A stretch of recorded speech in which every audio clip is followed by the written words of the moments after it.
Capítulo 8. O Quarto Reich. Ouviram-se tiros de pistola, que rasgaram o ruído alegre feito pela multidão e, depois, um grito feminino estridente, logo seguido por uma rajada de metralhadora.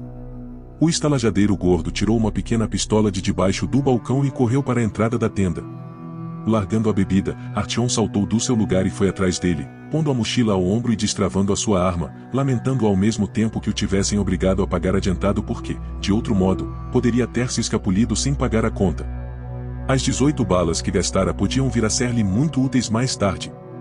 Do cimo da escada, viu que acontecerá qualquer coisa horrível.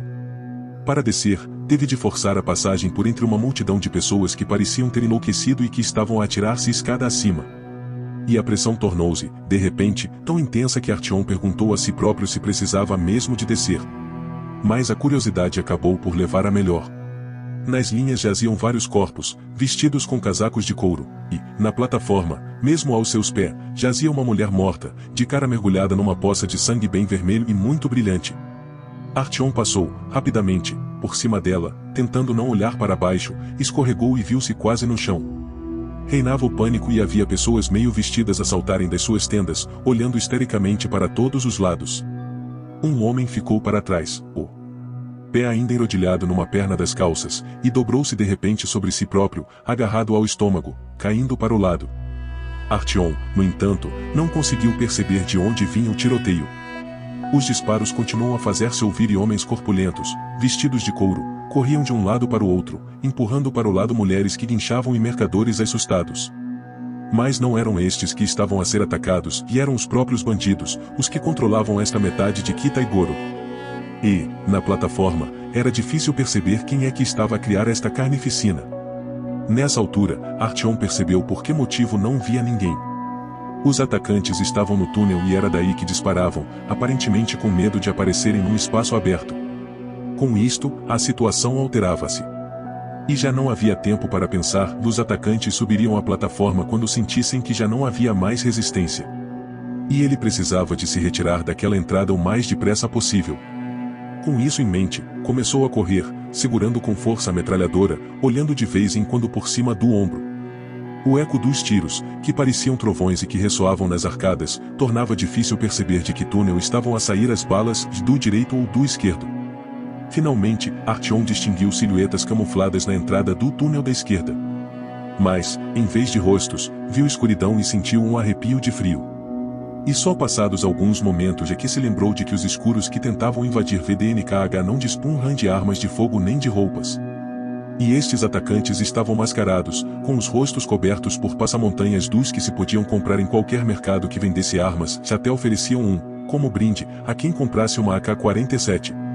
Os reforços vindos de Kaluga chegaram, entretanto, deitando-se no chão e ripostando ao fogo inimigo, protegidos pelos cadáveres.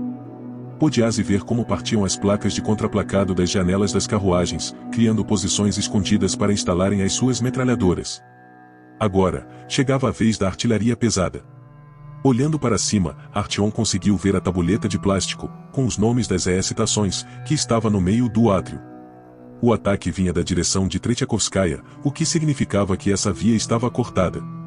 Para chegar a Taganskaya, teria de dirigir-se a uma parte da estação que estava agora a arder. O único caminho que lhe restava era o de Kuznetsky Most. Saltando para a linha, Artyom correu para a entrada escurecida do único túnel em que podia entrar. Ainda pensou que estava a ver uma silhueta que podia ser a do filósofo errante, mas, quando ela parou por instantes, Artyom percebeu que se enganara. O jovem não era a única pessoa a correr para o túnel.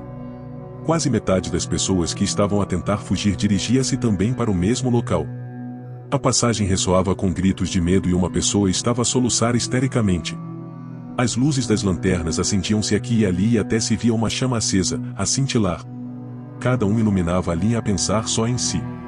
Artyom tirou o presente de Kan do bolso e premiu a pega. Só depois de dirigir a luz fraca da lanterna para a via que se abria aos seus pés, para não tropeçar, é que começou a correr, juntando-se aos pequenos grupos de fugitivos, famílias inteiras, mulheres sozinhas, homens idosos e homens jovens de aspecto saudável, todos a arrastarem volumes que, possivelmente, nem lhes pertenceriam. Teve de parar algumas vezes para ajudar pessoas que tinham caído. E até ficou junto de uma delas por mais algum tempo. Encostado à parede fendida do túnel encontrava-se um idoso sentado no chão, totalmente grisalho, com uma careta de dor no rosto e as mãos agarradas ao coração. Junto dele encontrava-se um adolescente, de aspecto sereno mais sombrio. Pelos olhos turvos do rapaz e pela sua aparência animal, podia-se ver que não era uma criança como as outras.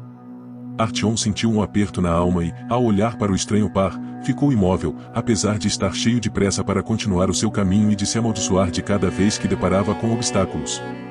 O idoso, apercebendo-se da atenção que lhe era votada, e também ao rapaz, tentou sorrir a Artyom e dizer qualquer coisa, mas já não teve fôlego para o fazer. Franziu o sobrolho e fechou os olhos, tentando reunir todas as suas forças, e Artyom inclinou-se para ele, tentando ouvir o que ele lhe queria dizer. O rapaz, no entanto, começou a rugir ameaçadoramente e Artyom reparou que lhe saía da boca um fio de saliva e que arreganhava os lábios, mostrando pequenos dentes amarelos. Não querendo ter de enfrentar um ataque, Artyom empurrou-o para o lado e o rapaz recuou e ficou desajeitadamente sentado nos carris, a emitir uivos lastimosos. Jovem, e murmurou o idoso, com dificuldade. Não lhe bata, e ele. Chamás Ivaneka. Ele, e não compreende. Artyom encolheu os ombros. Por favor. Nitro e glicerina. No saco. No fundo. Um comprimido. Demo. Eu não consigo, e o idoso fez um barulho horrível, que quase se sobrepôs à respiração ofegante, e Artyom procurou no saco até encontrar um embrulho com aspecto de ser novo, rasgando a folha de alumínio com uma unha. O comprimido saltou e ele deu ao idoso, que estendeu os lábios com um sorriso de culpa. Eu não consigo. As minhas mãos. Não me dê ouvidos. Ponha-o debaixo da minha língua e, depois, fechou de novo os olhos. Artyom observou as mãos enegrecidas, duvidando do que ele dizia, mas obedeceu e pôs-lhe a bolinha escorregadia na boca. O desconhecido acenou debilmente com a cabeça e calou-se. O número de fugitivos que estavam a passar por eles, cheios de pressa, aumentou, mas Artyom só conseguia ver, da posição em que se encontrava, uma fila interminável de botas e de sapatos sujos. Por vezes, os passos tropeçavam na madeira negra das travessas, o que dava origem a uma violenta explosão de obscenidades. Mas ninguém lhes prestou atenção. O adolescente manteve-se sentado na mesma posição, a falar suavemente para si próprio em voz baixa. E Artyom reparou, com alguma indiferença, que um dos fugitivos lhe deu um pontapé, fazendo o rapaz começar a gritar em voz muito alta, levando os punhos aos olhos, de onde continuavam a brotar as lágrimas, e oscilando para um lado e para o outro. Entretanto, o idoso abriu os olhos, suspirou e disse a Artyom, numa voz ainda pouco audível: Agradeço-lhe muito. Já me sinto melhor. Pode ajudar-me a levantar-me? Artyom amparou pelo braço enquanto o homem se punha em pé com dificuldade, e pegou de seguida no saco dele, o que o obrigou a transferir a metralhadora para o outro ombro. A cochear, o idoso dirigiu-se ao rapaz e começou a encorajá-lo a levantar-se. O rapaz protestou, como se sentisse ofendido, e, ao ver Artyom aproximar-se, começou a silvar agressivamente, deixando a saliva a pingar do lábio inferior protuberante. Eu acabei de comprar o remédio, e disse o idoso.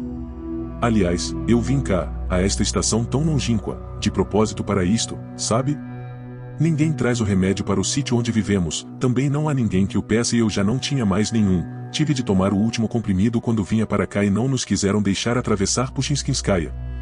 Agora há lá fascistas, sabe? Pensar que há fascistas em Pushinskaya é uma desgraça. Ouvi dizer que até lhe querem mudar o nome, para Hitlerskaya ou Schillerskaya. Embora, é claro, nem tenham ouvido falar em Schiller. E imagine que nem nos queriam deixar passar. Aqueles tipos com as suásticas, que se julgam superiores aos outros, começaram a meter-se com Vaneka. E que podia o pobre rapaz fazer, na sua situação?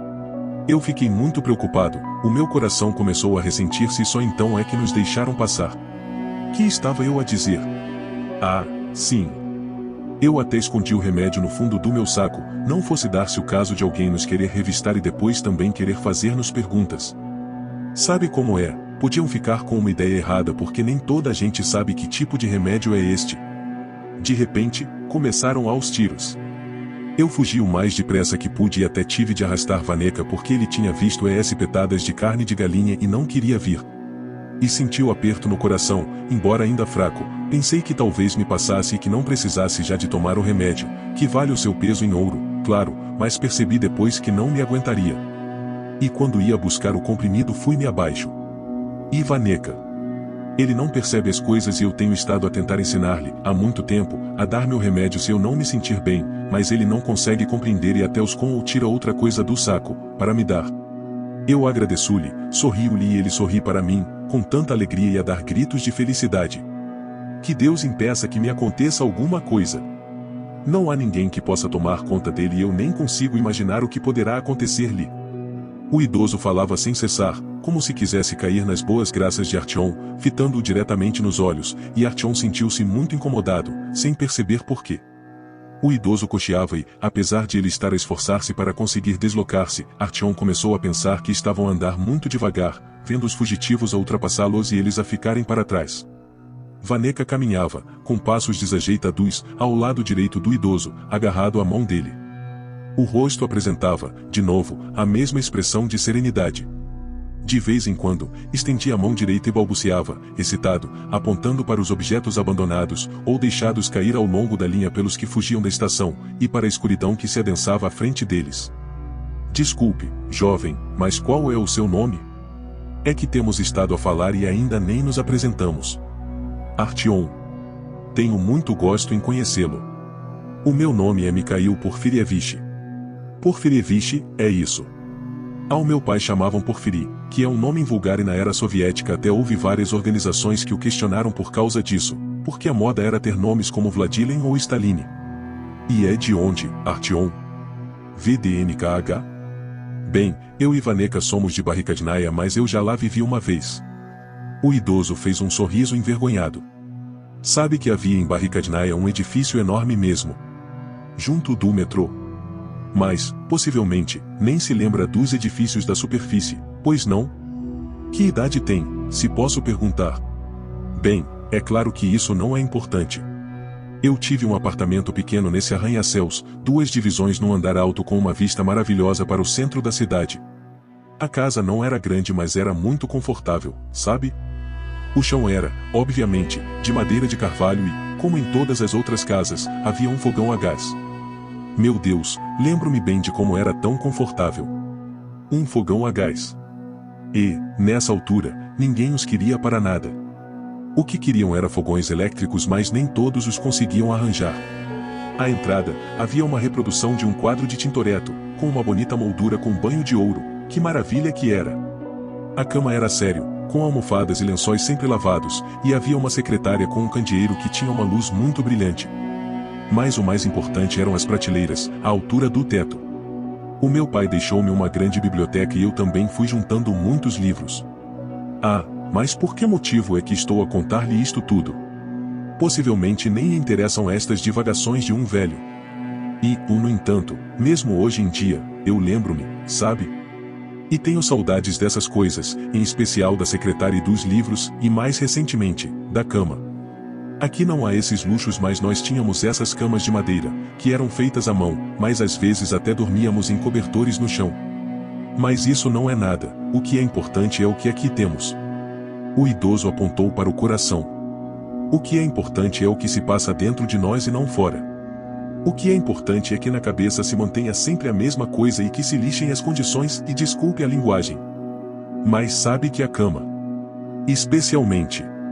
O homem não se calava, nem por um momento, e Artyom escutava-o, sempre interessado, apesar de não conseguir imaginar. O que seria viver num edifício alto e a vista que poderia ter e como seria subir de elevador. Quando Mikhail Porfirievich fez uma pausa, para recuperar o fôlego, Artyom decidiu usar esse momento de silêncio para conseguir levar a conversa para coisas mais úteis. Ele precisava de atravessar Pushkinskaya e, aí, passar para Chekhovskaya e de lá para Polis. Há fascistas a sério em Pushkinskaya? Perguntou. Que está a dizer? Fascistas? Ah, sim, e o homem suspirou, parecendo confuso. Sim, sim, os cabeças rapadas com as tiras nos braços. São horríveis, sabe? Esses símbolos estão pendurados à entrada e por toda a estação. Sabe que eles costumavam ter este sinal para impedir a passagem? É um círculo vermelho com uma figura preta que é atravessada por uma linha vermelha na diagonal. Até pensei que se tivessem enganado e perguntei-lhes por que motivo é que isso ali estava. Significa que os escuros não podem entrar. Mas, basicamente, é uma manifestação de idiotice. Artyom voltou-se para ele, ao ouvir a palavra pretos. Olhou-o de relance, assustado, e perguntou, medindo bem as palavras. Também há lá escuros? Não me diga que já lá chegaram. Sentiu-se arrastado por um carrossel de pânico. Como é que isso podia acontecer? Só andava pelos túneis há uma semana e os escuros já estavam a atacar Pushinskaya. Falhara na sua missão? Não conseguirá desempenhá-la? Não servirá para nada? Não, não era possível, porque teria de haver rumores, podiam circular informações distorcidas, mas teria de haver rumores e boatos. Talvez fosse o fim de tudo.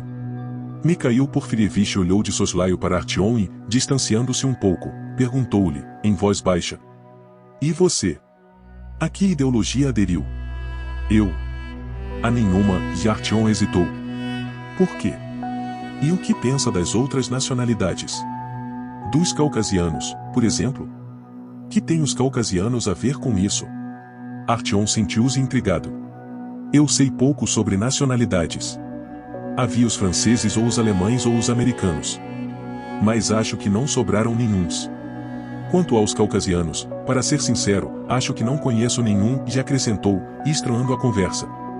É aos do Cáucaso que chamam pretos, ou explicou Mikhail Porfirievich, ainda a tentar perceber se Artyom não estaria a mentir e a fingir-se desentendido. Mas os caucasianos, tanto quanto me lembro, são pessoas normais, não são? Perguntou Artyom. Eu vi alguns deles hoje, nesta estação. São pessoas completamente normais, mas esses bandidos decidiram que são diferentes e perseguem-nos. É desumano, simplesmente. Imagine que eles têm lá um telheiro por cima da linha, com ganchos, e eu vi lá um homem verdadeiro, pendurado. Vaneca ficou tão perturbado que começou a espetar o dedo nele e a gritar, e os monstros voltaram a sua atenção para ele. Ao ouvir o seu nome, o adolescente olhou para Mikhail Porfirievich, ficando a observá-lo durante algum tempo. Artyom teve a impressão de que o rapaz conseguia ouvir e até, em parte, compreender qual era o assunto da conversa. Mas como seu nome não voltou a ser citado, desinteressou-se de Mikhail Porfirievich e continuou a dar a sua atenção às travessas entre os carris. E já que começamos a falar de nações, parece-me que eles adoram, na realidade, os alemães. Afinal, foram os alemães que inventaram a ideologia deles e sabe, claro, o que vou dizer-lhe, e acrescentou Mikhail Porfirievich rapidamente, ao que Artyom respondeu com um aceno de cabeça, apesar de não saber. Mas também não queria parecer um ignorante. Sabe como é, águias alemãs penduradas por todo o lado, suásticas, que não precisam de explicações, e várias frases em alemão que são citações de Hitler, sobre o valor, o orgulho e coisas dessa natureza. Tem paradas militares e desfiles. Enquanto lá estivemos, e enquanto eu estava a tentar convencê-los a deixarem de se meter com Vaneca, andavam a desfilar de um lado para o outro da plataforma e a cantar hinos. Mas sabe que, em geral, a língua alemã foi a língua perfeita para isso? O alemão foi criado mesmo para essas coisas. Eu sei falar um pouco, acredite. Olhe, tenho aqui uma coisa escrita, e, abrandando, tirou de um bolso interior um pequeno bloco de notas sujo. Espere, volte para aqui a sua luz, se não se importa. Onde é que está? Ah, aqui. À luz do círculo amarelo de luz, Artyom viu algumas letras do alfabeto latino apressadamente escritas e emolduradas por folhas de videira, Industirbst. Besit Sart. Das Sippen Sterben. Der Enziglebt e vir Wissen es der Toten Tatenrum. Artyom sabia ler as letras latinas. Estudarás num manual escolar que tinham encontrado na biblioteca da estação. Olhou para trás e voltou a apontar a lanterna para o bloco de notas. Não conseguiu perceber nada, claro. O que é isso? Perguntou, ajudando Mikhail Porfirievich a andar mais depressa, enfiando o bloco no bolso do homem e começando a caminhar na direção de Vaneca que, mais à frente, se mantinha esse pecado, a rosnar com uma expressão infeliz. É um poema, respondeu o idoso, parecendo ficar um pouco ofendido. É em memória dos que pereceram na guerra. Eu não estou a fazer planos para o traduzir, mas, em geral, o significado é este: tu morrerás. O que te pertence desaparecerá. Todos os que te são próximos morrerão. Mas uma coisa sobreviverá aos séculos, que a morte gloriosa em combate. Em russo, isto soa de forma tão patética, não é? Mas, em alemão, até parece uma trovoada. Der Toten Taten Ruhe. Até causa calafrios. Pois. Mikhail Porfirievich calou-se, aparentemente envergonhado pelo entusiasmo que expressara. Continuaram a andar, desta vez em silêncio, durante mais algum tempo. Pareceu a Artyom que era uma tolice, e também o irritou, que fossem os últimos a percorrer o túnel, como parecia estar a acontecer, quando nem se sabia o que estava a acontecer lá para trás, e que o tipo estivesse a parar para ler poesia. Mas, mesmo contra a vontade, ainda estava a pronunciar, para si próprio, as últimas palavras do poema e, sem saber porquê, lembrou-se de Vitalik, com quem tinha ido ao jardim botânico. Vitalik, o resmungão, que os ladrões tinham abatido a tiro ao tentarem forçar a entrada na estação pelo túnel do sul. O túnel fora sempre considerado perigoso e foi um erro ter destacado Vitalik para aí. Vitalik só tinha 18 anos e Artyom estava prestes a fazer 16. Mas, nessa noite, tinham decidido ir à casa de Zênia porque aparecerá um vendedor de erva, com bom material, com material especial. E Vitalik apanhou com ela mesmo na cabeça. O pequeno buraco negro ficou mesmo no meio da testa e a parte de trás da cabeça desapareceu. Foi isso.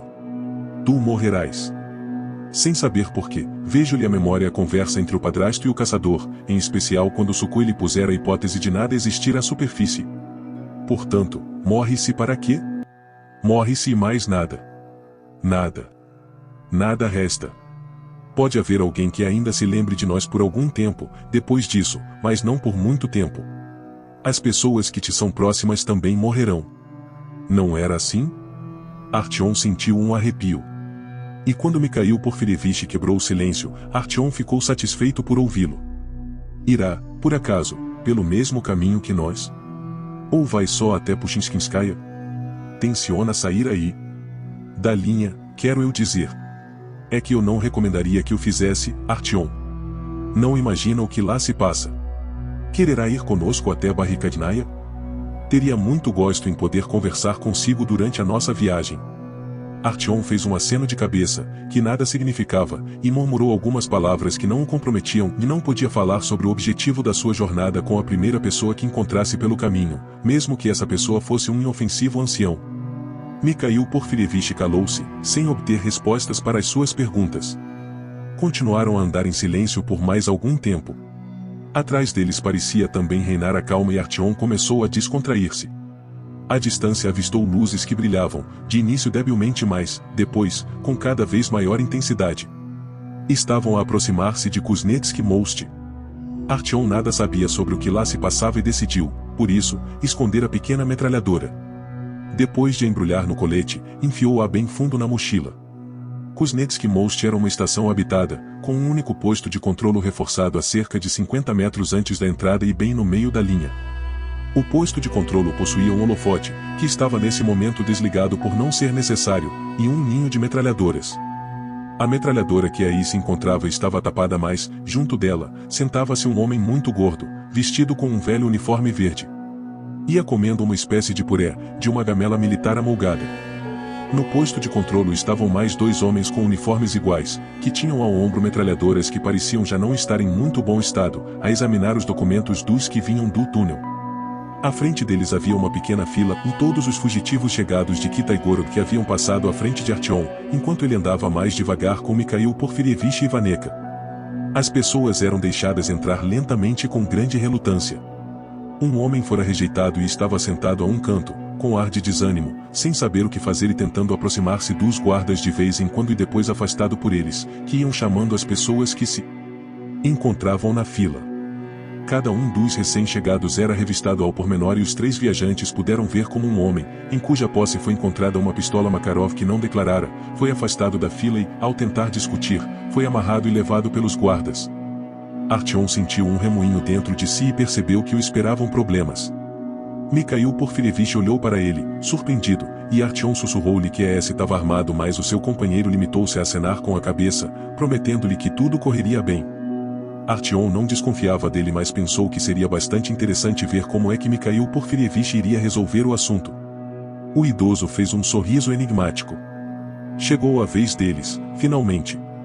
Os guardas do posto de fronteira estavam a rasgar o forro do casaco de uma mulher que devia ter cerca de 50 anos, enquanto ela os acusava de serem tiranos, mostrando-se até surpreendida por eles existirem e estarem a agir como agiam. Artyom estava de acordo com ela mas decidiu não expressar a sua solidariedade de modo audível.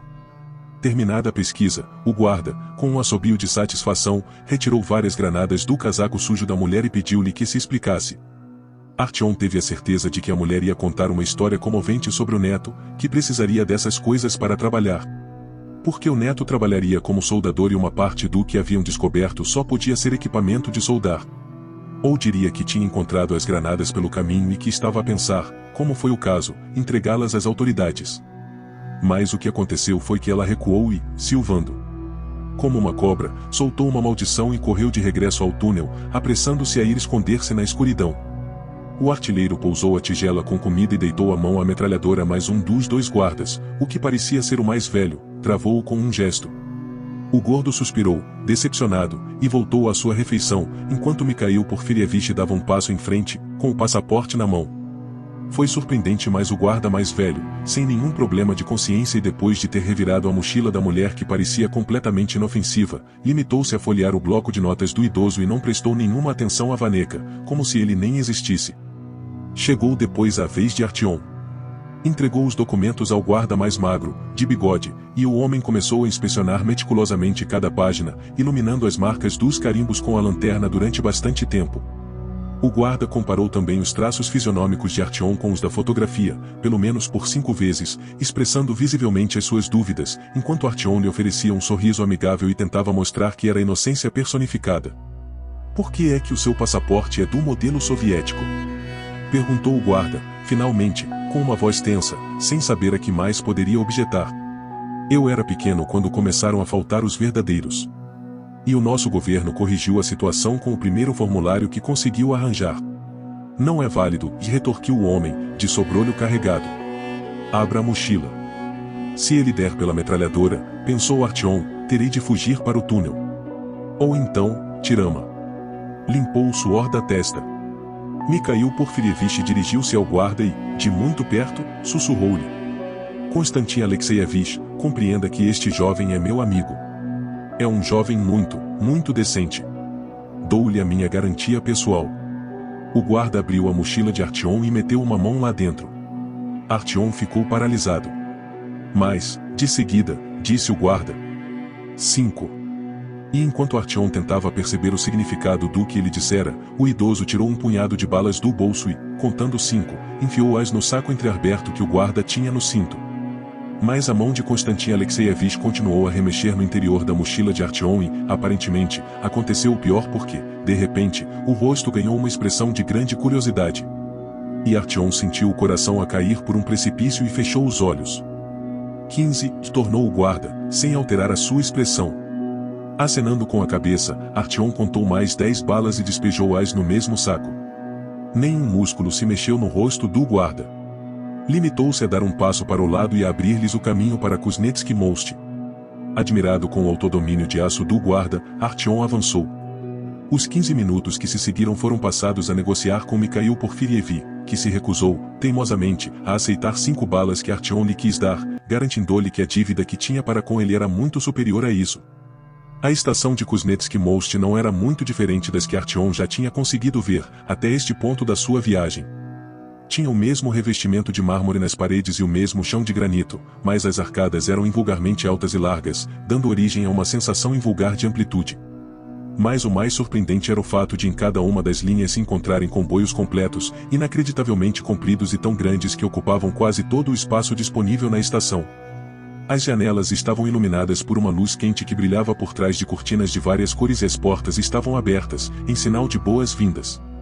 Artyom nunca tinha visto uma coisa destas. É claro que possuía recordações difusas de comboios que passavam por ele velozmente a apitar, com as janelas a formarem quadrados brilhantes. Estas recordações pertenciam aos primeiros anos da sua infância e eram espectrais e efêmeras, como os outros pensamentos relativos ao que antes acontecerá. Ao tentar lembrar-se de quaisquer pormenores e ao concentrar-se nas coisas mais pequenas, a imagem dissolvia-se logo por completo e já nada restava dela.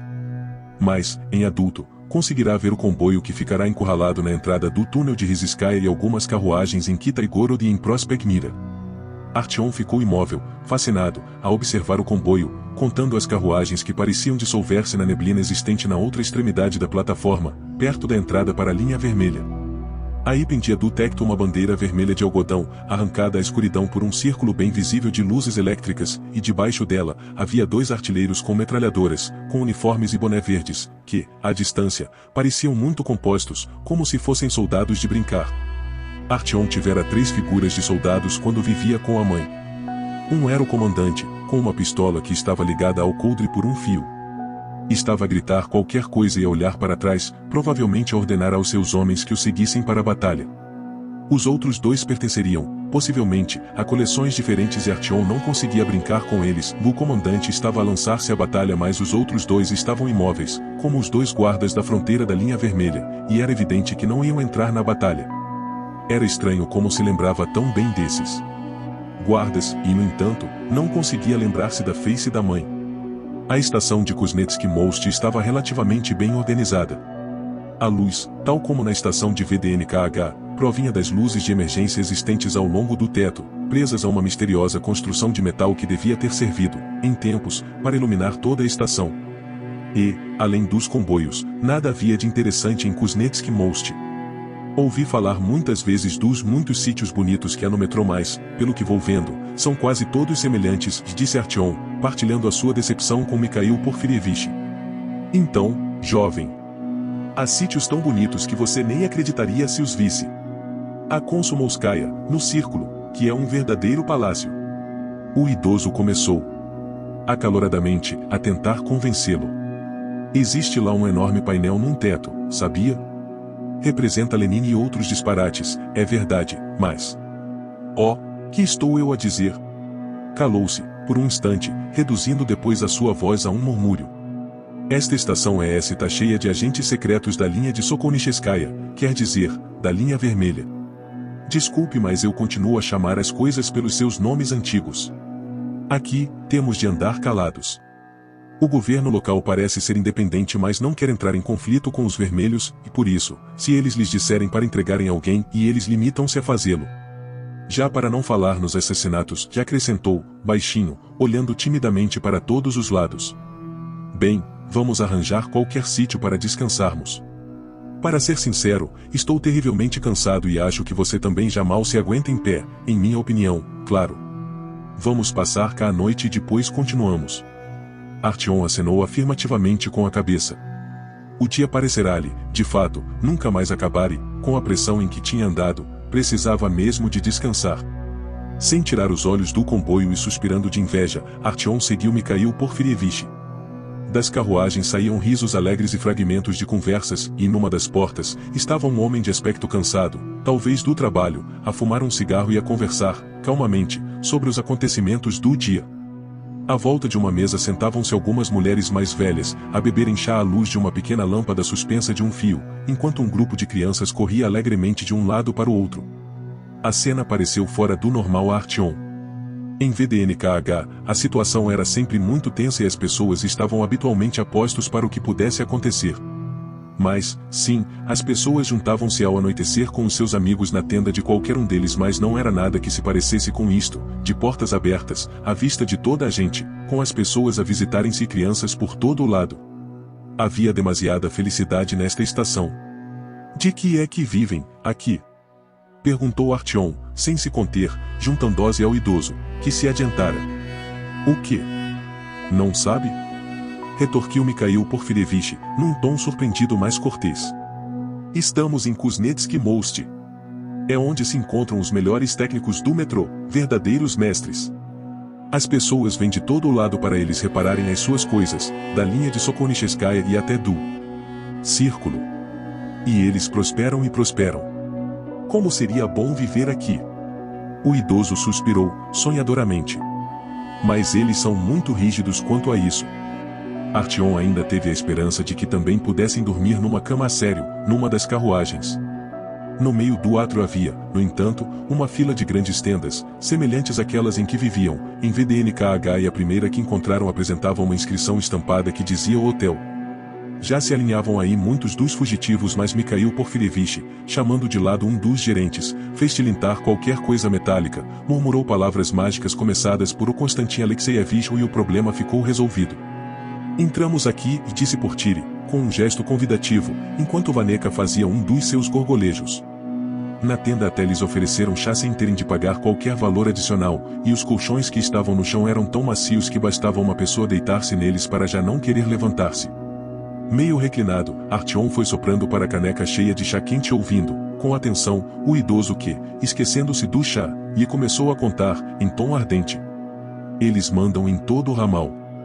Ninguém o dirá e os vermelhos nunca o admitirão, mas a universidade, não está sob o controle deles e o mesmo se passa com o que está para lá da universidade.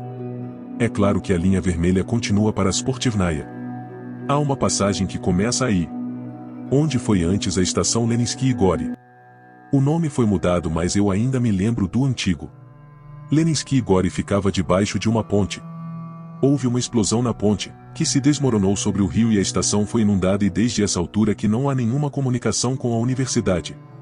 Artyom bebeu um gole de chá, sentindo que tudo dentro de si se preparava adequadamente para algo misterioso e invulgar, que começara quando os carris destruídos haviam ficado a pairar sobre um precipício na linha vermelha, na extremidade sudoeste. Vaneca ia roendo as unhas, parando só por instantes, para apreciar o resultado do seu esforço, antes de recomeçar a sua atividade. Artyom observou-o quase com simpatia e até lhe ficou grato por o rapaz se manter em silêncio. Nós temos um pequeno círculo em Barricadnaia, e disse Mikhail Porfirievich, com um sorriso de embaraço. E reunimos-nos à noite, às vezes com pessoas que vêm de Ulitsa 1905. Agora andam a perseguir todas as pessoas que pensam de maneira diferente e Anton Petrovich já veio viver para nossa estação. É um disparate, claro, porque são apenas reuniões literárias mas, às vezes, falamos de política. E eles também não gostam de pessoas cultas em Barricadnaia. Por isso, fazemos as coisas discretamente. Mas Yakov Yosefovich estava a dizer que, afinal, a estação da universidade não teria sido destruída. Que conseguiram bloquear o túnel e que ainda lá vivem pessoas. Mas não apenas pessoas. Como sabe, era aí que ficava a Universidade de Moscou. E alguns dos professores, tal como alguns estudantes, conseguiram salvar-se nessa estação. Havia uma espécie de abrigo nuclear sob a própria universidade, mandado construir por Stalin, e eu acho que também havia ligações ao metrô através de túneis secretos. Mas agora existe lá outro tipo de centro intelectual, ao que parece. Mas, possivelmente, será só uma lenda. Segundo a qual quem está no poder são pessoas cultas e há um reitor que governa as 3 estações e o abrigo, sendo cada estação presidida por um vice-reitor, que é eleito por um período determinado. Os estudos, aí, não pararam. Ainda há estudantes, ainda há pós-graduações, ainda há professores. E a cultura não morreu, como aqui se verificou. Escrevem coisas e não se esqueceram de como se faz investigação. E Anton Petrovich até contou que um dos seus amigos, um engenheiro, lhe disse em segredo que já arranjaram maneira de chegar à superfície. Criaram um fato protetor e, por vezes, enviam batedores para o metrô. Mas compreendo que diga que isto parece improvável. Acrescentou Mikhail Porfirievich, com uma expressão de dúvida, perscrutando o olhar de Artyom. E o jovem, vendo-lhe uma sombra de tristeza nos olhos, por onde apesar de tudo espreitava uma esperança tímida e fatigada, tossicou e disse, o mais confiadamente que conseguiu. Mas por quê? Pareceu-me totalmente possível. Tome o exemplo da polis. Já ouvi contar o mesmo sobre a polis. Sim, a polis é um local maravilhoso. Mas como é que se pode lá chegar, hoje em dia? Disseram-me que os militares tomaram conta do conselho. Que conselho? Artyom arqueou as sobrancelhas. Não sabe? A polis é governada por um conselho das pessoas detentoras da maior autoridade. E, aí, quem dispõe de maior autoridade são os bibliotecários ou os militares. Sobre a biblioteca Lenine nada sei e, por isso, nem vale a pena falar nela, mas a outra entrada para a polis fica, tanto quanto me recordo, mesmo por trás do Ministério da Defesa, ou muito perto, e alguns dos generais puderam ser evacuados a tempo. No começo, os militares tomaram o poder e houve uma junta militar que governou a polis durante um período mais longo. Mas o povo não gostava de tê-los a mandar e houve desordens graves, com derramamento de sangue, já há muito tempo, antes da guerra com os vermelhos. Depois, chegaram a um compromisso e foi criado este conselho. Com 2 facções, os bibliotecários e os militares. Era uma combinação estranha, de fato. Como calcula, os militares não tinham conhecido muitos bibliotecários ao longo das suas vidas. E agora eram obrigados a conviver com eles. Entre as 2 facções gerou-se uma luta sem fim à vista, com cada uma delas a controlar a estação à vez. Quando começou a guerra com os vermelhos, a capacidade de se defenderem tornou-se mais importante do que a cultura, e a balança voltou a pender a favor dos generais. Sucederam-se tempos mais pacíficos, e aí, os bibliotecários voltaram a ganhar influência. E tem sido como um pêndulo, desde então.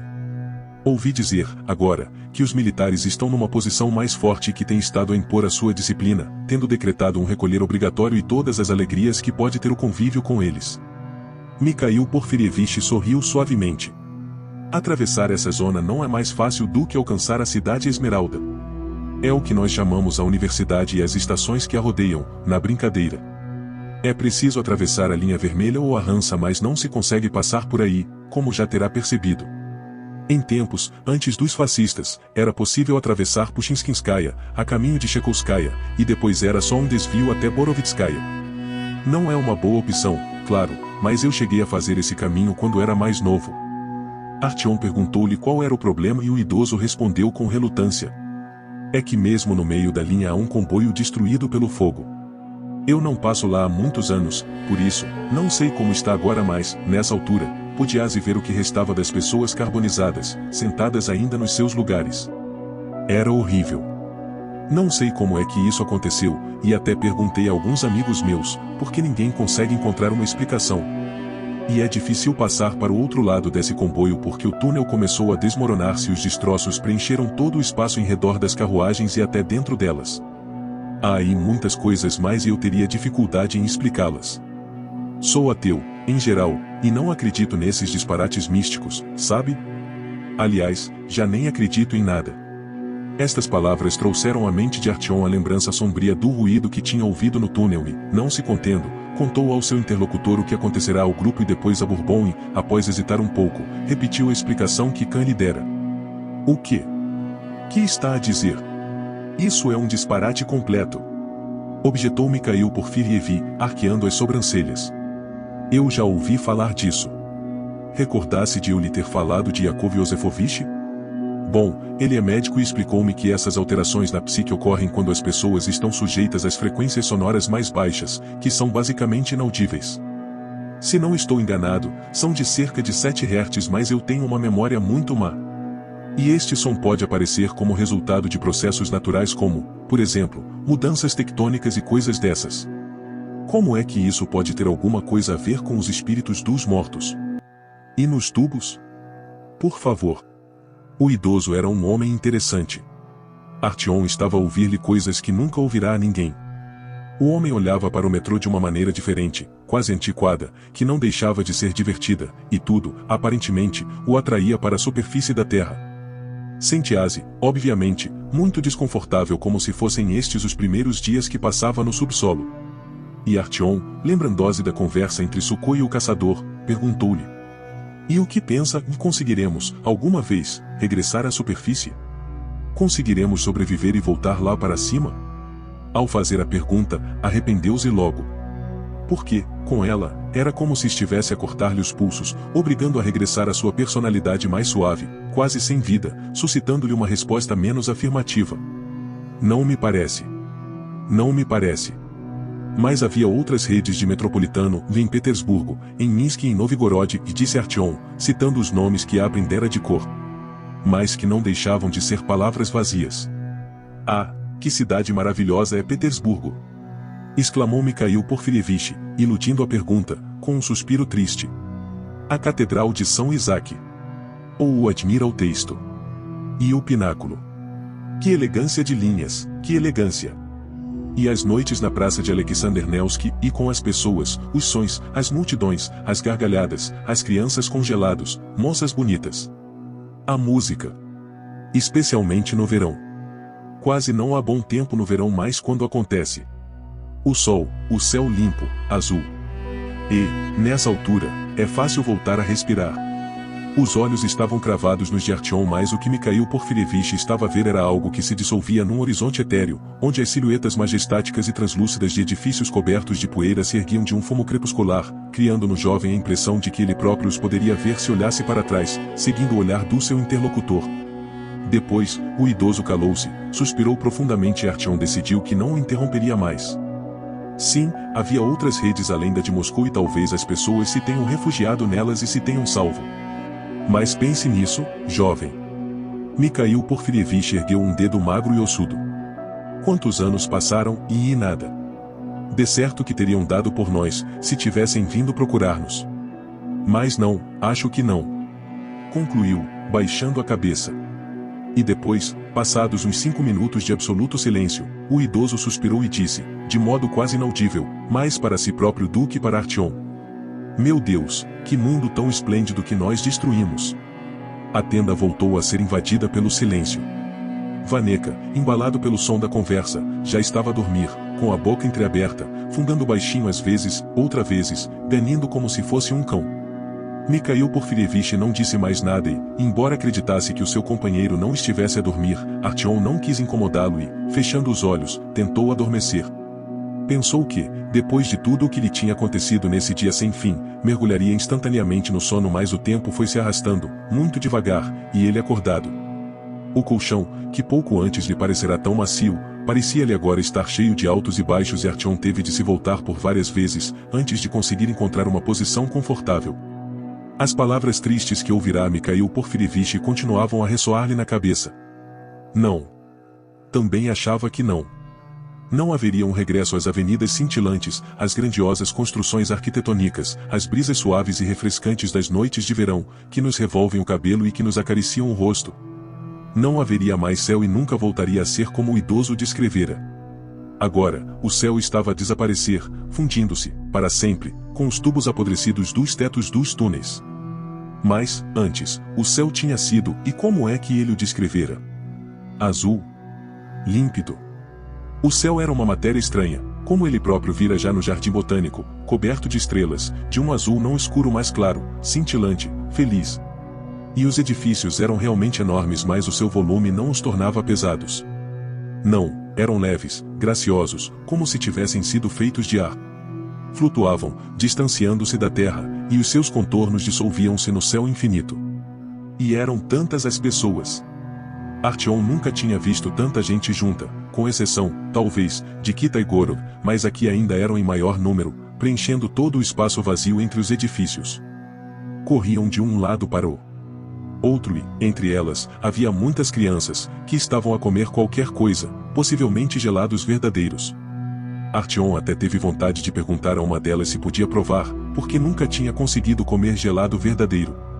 Quando era pequeno, desejarão, de fato, mas não havia gelados em lado nenhum e na confeitaria já só havia bolor e ratos e era o que ela produzia, ratos e bolor. Estas crianças, no entanto, também estavam a fugir dele enquanto lambiam os gelados, rindo, escapando habilidosamente do seu alcance sem que ele lhes conseguisse ver os rostos. E, ao mesmo tempo, já nem sabia o que estava a tentar fazer, provar-lhes os gelados ou olhar para uma das crianças de frente e perceber se elas, na realidade, tinham cara. E, entretanto, começou a sentir medo. Os contornos pouco nítidos dos edifícios escureceram, gradualmente, e acastelaram-se por cima dele, aproximando-se cada vez mais e ameaçando-o. Artyom ainda andava atrás das crianças e pareceu-lhe que elas se riam, não de alegria mas de maldade, e, fazendo apelo a todas as suas forças, deitou a mão a um dos rapazinhos e agarrou-o por uma manga. O rapaz tentou escapar-lhe e arranhou-o como se fosse um demônio enquanto Artyom, rodeando-lhe a garganta com uma mão de ferro, conseguiu finalmente ver-lhe o rosto. Era Vaneca. Rosnando e arreganhando os lábios, o rapaz abanou a cabeça e tentou apanhar a mão de Artyom. Em pânico, Artyom atirou para longe e o rapaz, pondo-se em pé de um salto, levantou bem a cabeça e emitiu o terrível uivo que afugentara o jovem em VDNKH. As crianças deixaram, então, de correr de um lado para o outro e começaram a deslocar-se mais devagar, olhando para ele e aproximando-se, sob o peso dos enormes edifícios enegrecidos, que também estavam cada vez mais perto. As crianças preencheram os espaços existentes entre os edifícios, que eram cada vez mais pequenos, e, juntando-se a Vaneca, com uma maldade selvagem mas, ao mesmo tempo, fria e triste, atacaram Artyom. Os rostos eram máscaras de couro com bocas pintadas e os olhos não tinham pupilas nem zonas brancas. E, de repente, Artyom ouviu uma voz que não conseguiu identificar. Era uma voz calma, que parecia sucumbir à confusão da batalha, que se repetia constantemente com insistência e Artyom, tentando ouvi-la melhor, sem prestar atenção às crianças que já o cercavam, acabou por perceber o que ela dizia: tens de partir. E dizia sempre a mesma coisa, sem parar. E Artyom reconheceu era a voz do caçador. Abriu os olhos e afastou os cobertores. Estava escuro na tenda e muito abafado, e a cabeça parecia-lhe feita de chumbo, com os pensamentos a moverem-se com dificuldade, como se estivessem cheios de preguiça. Artyom não viu o suficiente para acordar por completo, para perceber quanto tempo estivera adormecido e para saber, até, se já seria a altura de se levantar e de retomar a viagem ou se devia voltar-se para o outro lado e tentar arranjar um sonho melhor. Foi nessa altura que as abas da tenda se abriram, deixando passar a cabeça do guarda fronteiriço que os deixará entrar em Kuznetsky Most. Konstantin, em qualquer coisa. Mikhail Porfirievich. Mikhail Porfirievich. Levante-se. Mikhail Porfirievi. Está morto ou o quê? E, sem prestar atenção a Artyom, que o observava assustado, entrou na tenda e começou a abanar o idoso adormecido. Vaneca foi o primeiro a acordar e começou, de imediato, a berrar. O guarda não lhe prestou atenção e quando Vaneca o tentou agarrar pelo braço, o homem deu-lhe um murro no ouvido. O idoso acordou, entretanto. Mikhail Porfirievich. Levante-se, depressa. Sussurrou o guarda, num tom de urgência. Tem de partir. Os vermelhos andam à sua procura. Querem que lhe seja entregue por ser caluniador e fazer propaganda do inimigo. Tenho-lhe dito vezes sem conta, enquanto estiver nesta porcaria desta nossa estação, não comece com essas conversas da universidade. Ouviu o que eu lhe disse? Por favor, Konstantin Alexeyevich, que é isso? O idoso voltou a cabeça, confuso, enquanto tentava levantar-se do colchão. Eu não disse nada, não fiz propaganda nenhuma. Nem pensar nisso. Só estava a falar disso a este jovem, mas muito baixinho, e nem havia testemunhas. Pois leve o jovem consigo. Já sabe que tipo de estação é esta. Em Lublianka vão esventrá-lo e pendurá-lo num pau e o seu amigo vai ser logo encostado à parede para não andar por aí a falar. Vamos, seja rápido, está à espera de quê? Eles já aí vêm buscá-lo. Estão só a decidir se hão de propor aos vermelhos uma troca e, portanto, despache-se. Artyom já se tinha levantado, com a mochila às costas. Não sabia se devia empunhar a arma ou não. O idoso ainda protestou mais, um minuto depois, já estavam a andar, rapidamente, enquanto o próprio Konstantin Alexeyevich tapava a boca a Vaneca com uma mão, exibindo uma expressão martirizada, e o idoso o observava com ansiedade, talvez por recear que o guarda fronteiriço pudesse torcer o pescoço ao rapaz. O túnel que conduzia a Pushkinskaya estava melhor defendido do que o outro. Passaram 2 cordões, a 100 e a 200 metros da entrada. O primeiro tinha sido reforçado com cimento e existia nele um pequeno muro que cortava a passagem, obrigando as pessoas a percorrerem uma via mais estreita ao longo da parede. À esquerda estava um telefone, diretamente ligado ao centro da estação, provavelmente ao quartel-general. No segundo cordão estavam os habituais sacos de areia, a metralhadora e os holofotes, como na outra extremidade. Havia oficiais de serviço nos 2 postos, mas Konstantin Alexeyevich ajudou-os a atravessar os 2 cordões e a chegar à fronteira. Vamos. Eu acompanhar-vos-ei durante 5 minutos. Não me parece que possa cá voltar, Mikhail Porfirievich lhe acrescentou, quando já estavam no caminho para Puzinskaya. Eles não lhe perdoaram os seus antigos pecados e voltou a fazer a mesma coisa. Olhe que eu ouvi dizer que o próprio camarada Moskin tem interesse pessoal em si, percebeu? Bem, depois tentaremos pensar em qualquer coisa. Tenha cuidado quando atravessar Pushkinskaya. Disse ainda, quando os 3 viajantes já estavam a entrar na escuridão. Atravesse rapidamente a estação. Nós temos medo deles, como sabe. Portanto, boa viagem e que tudo corra bem.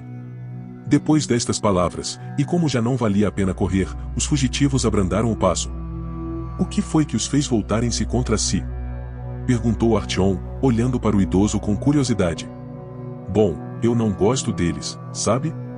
E quando estivemos em guerra? Bem, basicamente foi isto. O meu pequeno círculo fez alguns textos e Anton Petrovich, que vivia então em Pushkinskaya, tinha acesso a uma impressora. Alguns loucos tinham ido ao edifício do Izvestia. E foi aí que ele os imprimiu. Mas a fronteira para o lado dos vermelhos até parecia inofensiva, 2 homens, uma bandeira pendurada, um posto que nem sequer estava reforçado. Nem sequer é parecido com aquilo que a Hansa tem, e lembrou-se Artyom, de repente. Claro. Deste lado, é tudo inofensivo porque a força principal está no interior e não no exterior, replicou Mikhail Porfirievich com um sorriso malicioso. É aí que a entrada está reforçada. Do lado de fora, e é só decoração. Ficaram em silêncio, sem parar, cada um entregue aos seus pensamentos. Artyom estava a tentar ouvir as suas próprias sensações relativamente ao túnel. Parecia-lhe estranho que este túnel, tal como o que ia de Kitaigorod para Kuznetsky Most, estava vazio, nada fazia sentido no seu interior. Assim vazios, eram apenas construções sem alma. Artyom lembrou-se, depois, do pesadelo que tivera. Os pormenores já haviam sido varridos da memória e o que restava eram as recordações, vagas mais assustadoras, das crianças sem rosto e das massas negras recortadas no céu.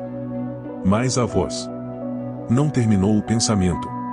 À sua frente ouviu os guinchos horríveis que já lhe eram familiares e o restolhar das patas, e depois, o cheiro sufocante e adocicado da carne em decomposição e, quando a luz das suas lanternas iluminou o local de onde saíam esses sons, depararam com uma visão tal que Artyom até pensou que lhe seria preferível voltar para junto dos vermelhos. Junto à parede, caídos de borco e bem alinhados, encontravam-se 3 corpos já entumecidos, de mãos atadas com cabos atrás das costas e marcas de terem sido roídos pelos ratos. Pressionando a manga do casaco contra o nariz, para não ter de inspirar o ar fortemente adocicado e venenoso, Artyom debruçou-se sobre os corpos e iluminou-os com a lanterna. Tinham sido despidos, ficando apenas em roupa interior, e os corpos não apresentavam feridas.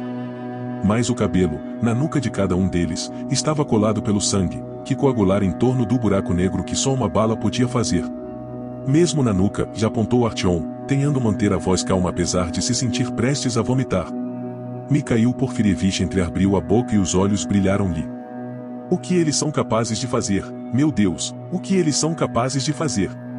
Disse, com um suspiro. Vaneca, não olhes, não olhes, vem para aqui. Mas Vaneca, sem se mostrar minimamente perturbado, agachou-se junto do cadáver mais próximo e apontou um dedo para ele, começando a falar com grande animação.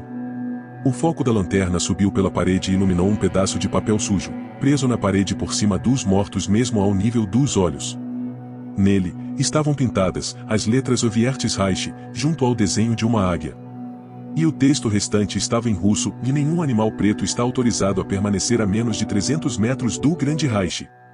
E o mesmo sinal de passagem proibida, com o seu círculo vermelho e uma figura humana atravessada por uma linha da mesma cor, estava bem visível no papel. Porcos, disse Artyom, por entre os dentes cerrados. Só por terem uma cor de cabelo diferente? O idoso abanou tristemente a cabeça e puxou Vaneca pela gola. O rapaz estava a examinar os corpos e não queria ser afastado da sua posição. Estou a ver que a nossa máquina tipográfica ainda funciona, disse Mikhail Porfirievich num tom soturno, recomeçando a andar. Os viajantes decidiram avançar mais lentamente. Ao cabo de 2 minutos, viram as palavras "o 300 metros" pintadas a vermelho na parede do túnel. Faltam 300 metros, disse Artyom, ouvindo, enervado, os ecos de um cão a ladrar ao longe. A cerca de 100 metros da estação, viram uma luz brilhante e pararam. Ponham as mãos em cima da cabeça. Fiquem parados. Trovejou uma voz, saída de um altifalante. Artyom levou, obedientemente, as mãos à nuca e Mikhail Porfirievich ergueu-as. Eu disse para todos levantarem as mãos. Avancem devagar. Não façam movimentos bruscos, prosseguiu a voz tensa e Artyom não conseguiu ver quem falava porque a luz estava a incidir-lhe diretamente nos olhos e era muito doloroso fazer mais do que olhar para o chão. Depois de andarem um pouco mais, voltaram a estacar quando lhes foi ordenado que o fizessem e o holofote foi, finalmente, desviado dos olhos deles. Diante dos 3 viajantes encontrava-se uma barricada completa, com 2 artilheiros em posição e outro homem com um coldre no cinto, todos vestidos com camuflados e boinas pretas postas de lado sobre os crânios rapados. Tinham tiras de pano branco nos braços, com uma figura que parecia a suástica alemã mas apenas com 3 braços e não com 4. Ao longe, viam-se algumas silhuetas escuras, aos pés dos soldados, estava um cão que se agitava nervosamente. Nas paredes tinham sido pintadas cruzes, águias, palavras de ordem e insultos dirigidos aos não-russos. Artyom sentiu-se intrigado porque algumas das palavras estavam em alemão. Bem visível, por baixo de um painel com a imagem de uma águia e a suástica de 3 braços, via-se o mesmo sinal iluminado de baixo, o que apresentava a pequena figura preta com o risco vermelho por cima, e Artyom pensou que seria esse o canto do ícone deles. Um dos guardas deu um passo em frente e acendeu uma grande lanterna, mantendo-a à altura da cabeça. Rodeou-os vagarosamente, examinando-lhes os rostos, tentando talvez descobrir algum indício de não serem feições eslavas. Todos eles pareciam russos, no entanto, e o homem desviou a lanterna, encolhendo os ombros com uma expressão de decepção. Documentos. Ordenou. Artyom apressou-se a estender-lhe o seu passaporte. Mikhail Porfirievich andou à procura nos bolsos e encontrou também o seu. E os documentos deste? Perguntou o guarda mais velho, observando Vaneca com repulsa. Bem vê, o problema do rapaz, e começou o idoso. Silêncio. E tratei-me por senhor oficial. Responda com rigor a minha pergunta. Ladrou o controlador de documentos, com a lanterna a saltar-lhe das mãos. Senhor oficial, veja, o rapaz está doente e não tem passaporte. É pequeno e está a meu cargo, veja. Posso mostrar-lhe, e Mikhail Porfirievich começou a balbuciar, a olhar para o oficial de maneira a suscitar-lhe a simpatia, tentando descobrir-lhe no semblante um sinal favorável. Mas o homem ficou imóvel, muito empertigado como uma rocha, o rosto crispado como se tivesse sido talhado na pedra, e Artyom sentiu, mais uma vez, que desejava matar alguém. Onde está a sua fotografia? Cuspiu o oficial, enquanto folheava as páginas do passaporte de Mikhail Porfirievich. Vaneca, que até então tinha estado sossegado, a olhar para a figura do cão em grande tensão e a gorgolejar entusiasticamente de vez em quando, voltou-se para o controlador de documentos, mostrando os dentes, emitiu um pio maldoso. Artyom teve tanto medo por Vaneca que até esqueceu da hostilidade que sentia para com o homem e do desejo que tinha de correr com ele a pontapé. O controlador de documentos recuou, involuntariamente, olhando de forma desagradável para Vaneca, e ordenou. Livrem-se disto. Imediatamente. Ou faço eu.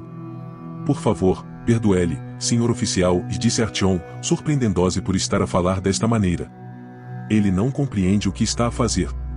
Mikhail Porfirievich olhou para ele, com gratidão, e o controlador de documentos, depois de folhear rapidamente o passaporte de Artyom, disse-lhe. Não há problema nenhum consigo. Pode passar. Artyom deu uns passos em frente e ficou imóvel, sentindo que as pernas se recusavam a obedecer-lhe. O oficial, voltando-lhe as costas, repetiu a pergunta que já tinha feito sobre a ausência da fotografia de Mikhail Porfirievich. Mas, bem vê, a questão é que, e Mikhail Porfirievich começou mais hesitou. Senhor oficial, a questão é que não há quem tire fotografias onde vivemos e é muito caro conseguir uma fotografia noutras estações e eu não tenho dinheiro para isso. Despaze. Interrompeu o oficial. Desculpe. A voz de Mikhail Porfirievich vacilou e as pernas começaram a tremer. Artyom tirou a mochila e pousou-a, sem pensar no que estava a fazer. Há algumas coisas que não queremos fazer e que juramos a nós próprios que nunca faremos, e que até nos proibimos de fazer, mas que acontecem, de repente, como se tivessem vida própria. Não há tempo para pensar nelas e não chegam, sequer, aos centros cognitivos do cérebro. Acontecem, é só isso, e ficamos surpreendidos, a olhar para o que estamos a fazer, convencidos de que a culpa não é nossa e de que as coisas aconteceram sozinhas. Se despissem Mikhail Porfirievich e Vaneca e os levassem, como os outros, para a marca dos 300 metros, Artyom tiraria a metralhadora da mochila, mudaria o comutador para fogo automático e mataria o maior número possível destes não-humanos camuflados até ser abatido. Nada mais fazia sentido. Nem era importante que ele só os conhecesse há um dia. Nem que ele próprio fosse morto. Que aconteceria a VDNKH? Não valia a pena pensar no que poderia acontecer a seguir. Há coisas em que, simplesmente, é melhor nem pensar. Despaze. Repetiu o homem, cuidadosamente. Vamos fazer uma busca. Mas, por favor, o suplicou Mikhail Porfirievich, mal se percebendo o que dizia. Silêncio. Ladrou outra vez o homem. Rápido. E sublinhou as palavras com um gesto significativo, tirando a pistola do coldre. O idoso começou a desabotoar apressadamente o casaco e o controlador de documentos desviou a pistola e ficou a ver Mikhail Porfirievich atirar também a camisola, saltitando desajeitadamente de pé em pé para tirar as botas, a vacilar enquanto tentava desapertar o cinto. Mais depressa. Silvou raivosamente o oficial. Mas eu sou desajeitado. Como vê, e começou Mikhail Porfirievich, mas o controlador de documentos achou que já chegava e deu um murro no idoso, acertando-lhe em plena boca. Artyom ainda tentou avançar para eles, mas dois braços fortes agarraram-no pelas costas, resistindo a todos os esforços do jovem para se soltar. E, de repente, aconteceu uma coisa que ninguém poderia prever. Vaneca, que tinha cerca de metade do tamanho do brutamontes da boina preta, arreganhou de repente os lábios, com um rugido animal, atirou-se a ele. O homem não esperava um ataque tão rápido vindo do desgraçado rapaz e Vaneca conseguiu erguer o punho esquerdo e bater-lhe no peito. Mas o oficial não precisou de mais do que um segundo para se recuperar e, empurrando Vaneca para trás, recuou, levantou a mão que tinha a pistola e disparou. O tiro, amplificado pelo eco que causou no túnel, ressoou-lhe nos ouvidos, mas pareceu a Artyom que ainda conseguia ouvir Vaneca soluçar em silêncio, sentando-se no chão, curvado sobre si próprio com ambas as mãos no estômago, antes de o oficial lhe dar um pontapé e, com uma expressão de repulsa no rosto, apontar-lhe a arma à cabeça e premir novamente o gatilho. Eu avisei, disse, olhando friamente para Mikhail Porfirievich, que ficará paralisado, de boca aberta, a olhar para Vaneca, enquanto lhe subiam sons secos do peito. Nesse momento, os olhos de Artyom escureceram e o jovem sentiu uma força tal a irromper dentro de si que os dois soldados que o seguravam foram quase atirados ao chão quando ele se lançou para a frente. O tempo pareceu alongar-se para Artyom, que conseguiu pegar na coronha da metralhadora, destravar a arma e disparar uma rajada, através da própria mochila, que rasgou o peito ao oficial. E já só teve tempo para se regozijar com a linha de pontos negros que lhe viu no camuflado.